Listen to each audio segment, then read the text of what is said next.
J'ai un peu tendance à croire, malgré ce que tu dis régulièrement, que le fait que tu aies réalisé cet éveil, ça te donne, euh, ça t'amène à avoir toujours raison.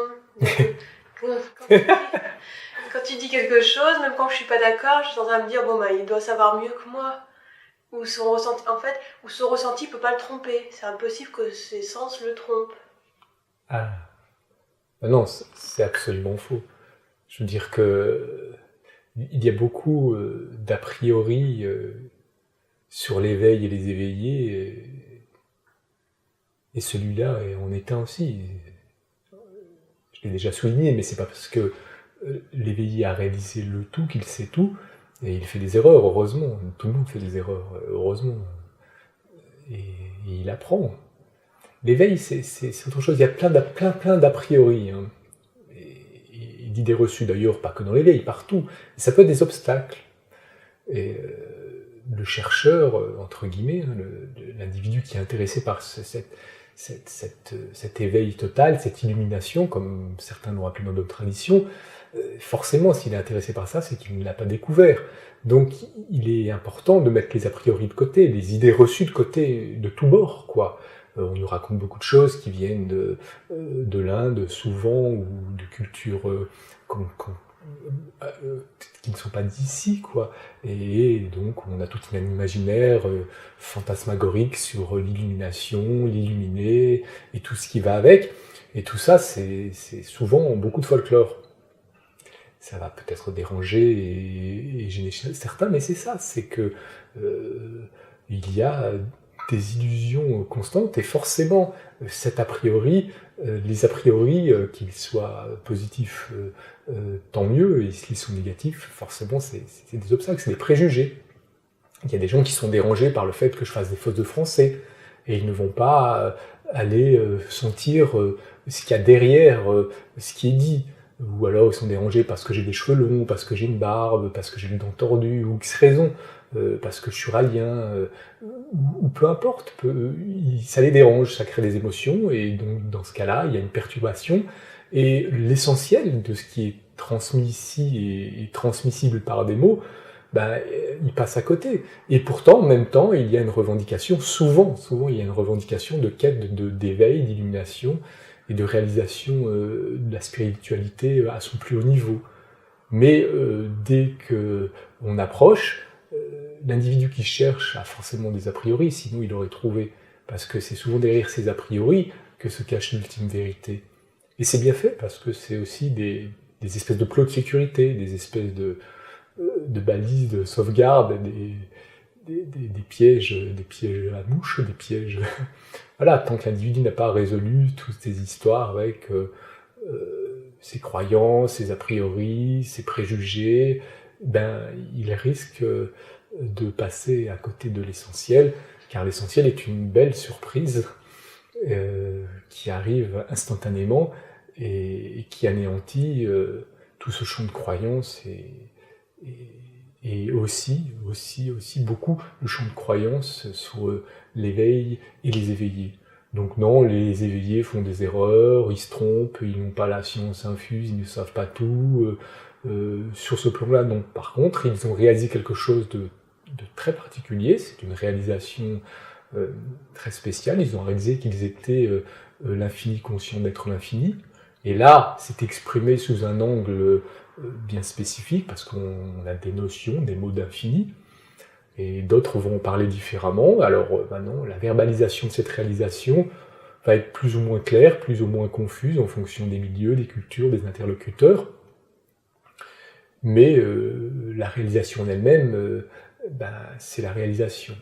Et on en arrive très vite là où les mots ne peuvent pas aller, puisque cette réalisation, c'est comme essayer d'expliquer avec des mots le mot orgasme. Bon, c'est bien gentil, le mot orgasme, c'est un mot. La pensée orgasme, c'est une chose. Et réaliser un orgasme, c'est autre chose. C'est un petit peu la même chose, quoi. Bon, mais là, c'est que le mot, la pensée n'est pas la chose, et ce qui est réalisé doit être réalisé pour vraiment être ressenti et compris. Et maintenant, l'éveillé peut raconter des conneries sur plein d'autres choses, ou même sur l'éveil, parce que de toute façon c'est inexprimable, ça peut être clair parfois et pas clair par d'autres moments. Bon, c'est pas tellement important les mots, si vraiment la personne a réalisé l'éveil, il est possible de pressentir, de ressentir quelque chose au tréfonds, et de rester capté sur, au-delà des mots, sur cette vibration des tréfonds, ça peut peut-être, par phénomène d'induction, déclencher chez l'individu qui sincèrement écoute et justement met un peu de côté tous ses a priori, quelque chose qui va le guider vers cette réalisation ultime, et qui va, de toute façon, à un moment donné ou à un autre, le guider vers qui suis-je, que suis-je, que suis-je avant le mot et la pensée, que suis-je sans le mot et sans la pensée. Que sommes-nous? Y a-t-il moi et toi, ou est-ce une délicieuse illusion générée par un cerveau et des sens? Et une fois que ce cerveau et ses sens ont généré cette illusion, qu'y a-t-il au-delà?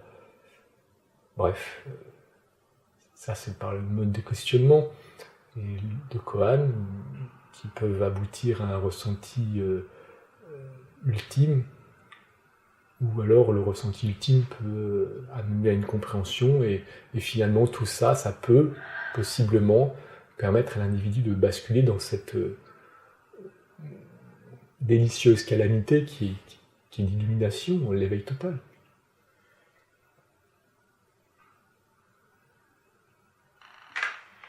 Tu as tout à fait raison.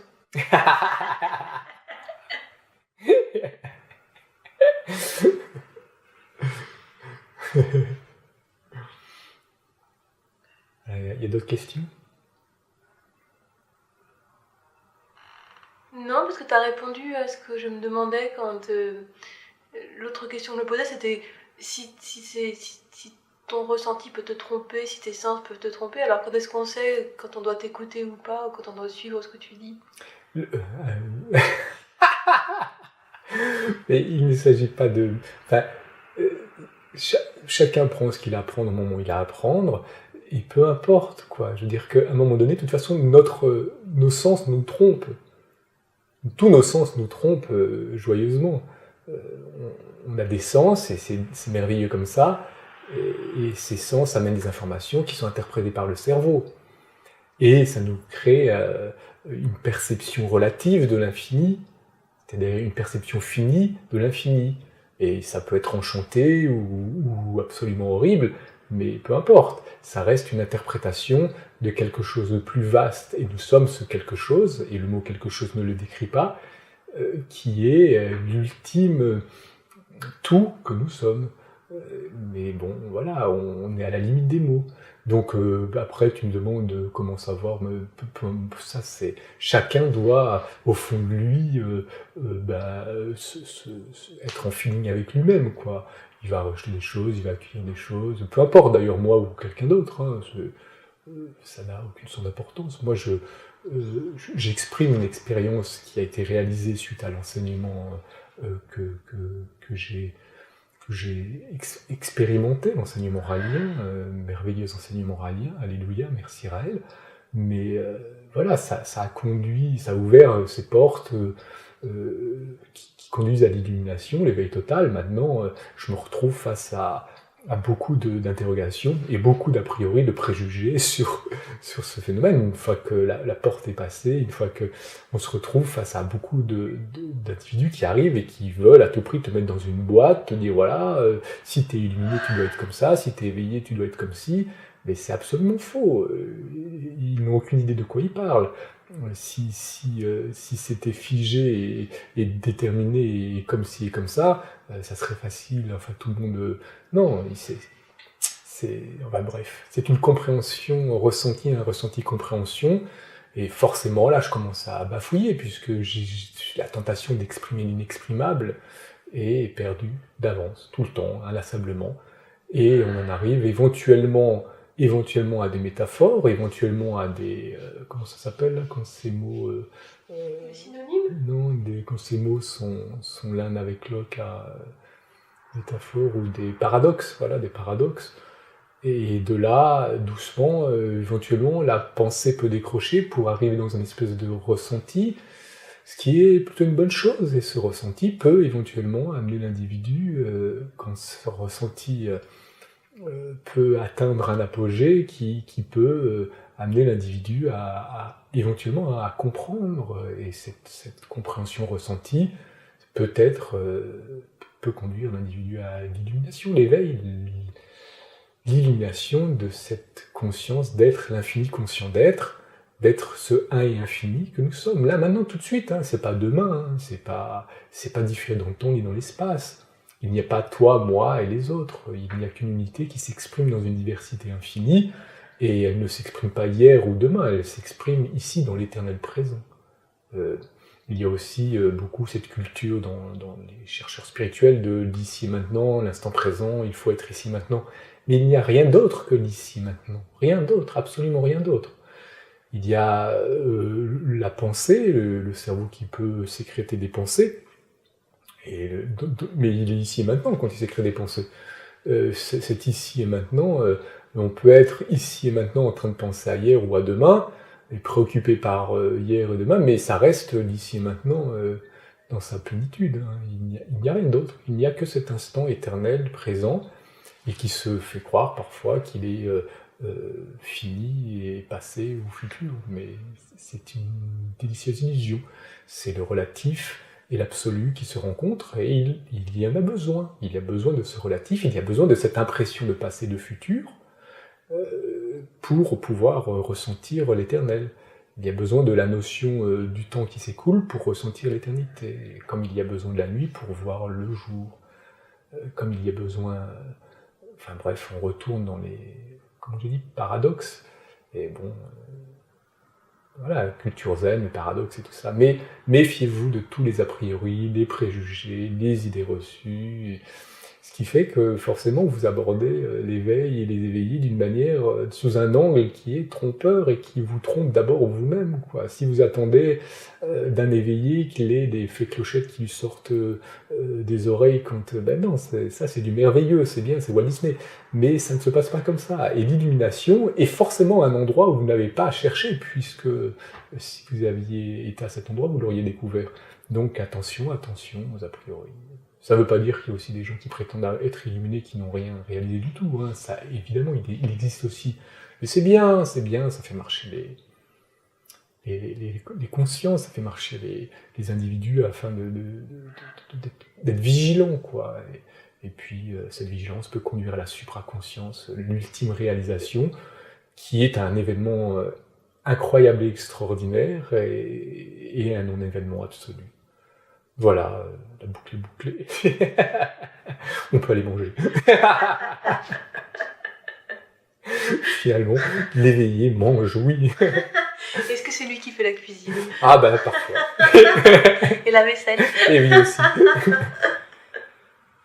Voilà, merci. Et à la prochaine peut-être.